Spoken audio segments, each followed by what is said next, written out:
Welcome back to Definitely Real Chef, where I take recipes I find from online influencers and let you know whether they taste good and if they're easy to make. There's a very old song called "Puttin' on the Ritz," and that phrase means to put on your best clothes, dress to the nines, if you will, which clearly I need to do.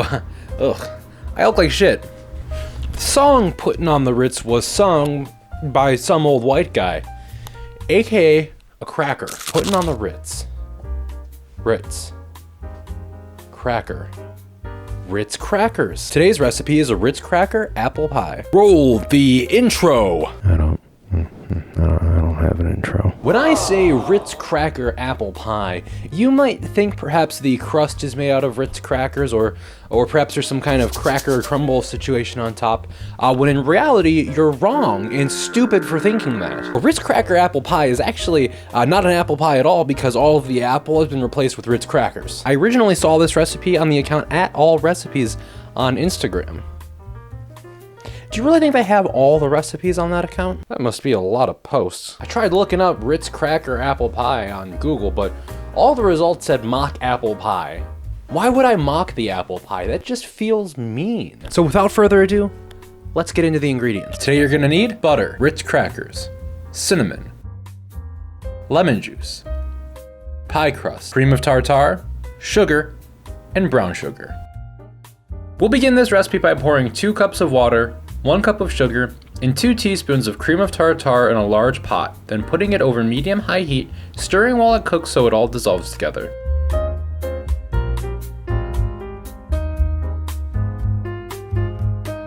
While that comes to a boil, now is a good time to melt your butter. We need 1/3 cup of melted butter, which is usually about 3/4 of a stick, and most sticks have it marked for your convenience. Now we're going to form the topping. You need 1 cup of crushed Ritz crackers. I don't know how many crackers goes into a cup, so just do what I did and crush them over a cup so you fill it up. Then add 1/2 teaspoon of your ground cinnamon, then 1/2 cup of your brown sugar. And finally, add in your melted butter and stir it all together.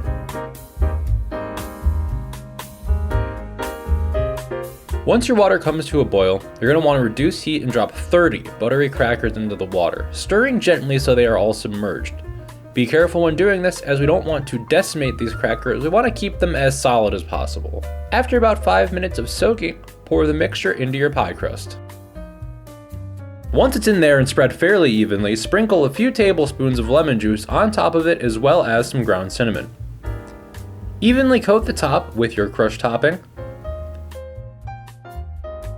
Then pop it in the oven at 375 degrees for roughly 15 minutes, or until the crust is a nice golden brown.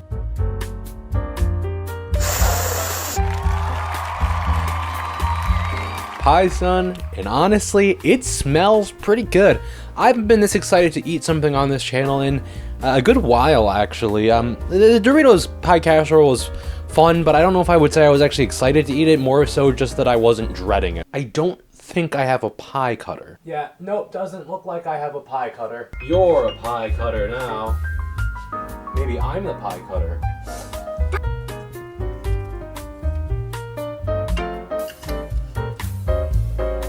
I mean, this looks pretty solid. I do think that if I was better at making pies in general, this would have turned out even better. I do wish it was a little bit thicker. It's a little bit of a flat pie at the moment, as I'm sure you can see. But other than that, I think I would have a very difficult time visually differentiating this between a normal apple pie.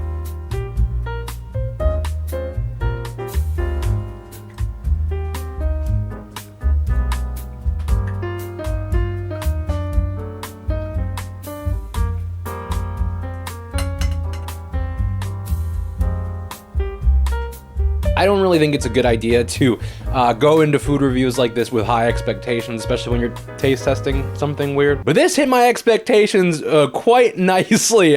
This is great. This is fantastic. I probably just peaked the mic, but that's how goddamn excited I am. I think taste test wise, I would have a hard time telling the difference between this and a normal apple pie. You know, sometimes with certain apple pies, not all apple pies are like this, but most of the time, you are going to have some level of crunch from the actual apple slices in there if they're using actual apple slices. That does not exist in this one. But the flavor profile, I think, fully nails it. I felt like I was tasting apple pie. It was buttery, it was sweet. It did have like a weird level of fruitiness to it. I don't know. 10 out of 10. on the taste score. I can't believe it came from this. So the easiness to make score, I don't know. I wouldn't say this was super difficult. I've never made a pie before, like I said, so I can't judge it based on that, but just based on, in general, how I feel about making things. This was a little bit more time consuming. I feel like baking in general is a little bit more time consuming. This is not something you're just gonna whip up when you have 10 minutes. I mean, it took about 25 minutes just to bake, and then I'd take time to boil. Basically, this took a good amount of time. I think I'm gonna have to give this a 6.5 out of 10 on the easiness to make scale. This is not super, you shouldn't be super intimidated by this by any means. By the time this video comes out, I will have started a new project called Food Flash, and the first episode of that show will be out. This, similar to the sketch comedy I do, is through the Black Squirrel Entertainment Network, which is Kent State University's entertainment network. This show is being run by me. This is the first season the show has existed. I am co-running it with my wonderful friend Anthony. Yeah, in one of the 3 segments of the first episode, I did with Anthony in this kitchen, so it'll feel very familiar to fans of Definitely Real Chef. Now, in the future, going forward in different episodes, I'm not sure how involved I'm going to be as far as on-screen talent goes. Really, my job is to run the show and make sure other people are making content, making sure it's up to standards, but I'd really appreciate it if you'd go subscribe. Links in the description below. Other than that, peace out. I want to give a huge thank you to all my Patreons. Patrons? Maddie Online, Dakota, Nolan, Minecraft Stever, Monty, Zachary Braun, Starfly, Abby Boyd, Holland, Nick, Hannah, and my mom. If you want your name read at the end of my videos for some reason, go to the link below, subscribe Patreon. What?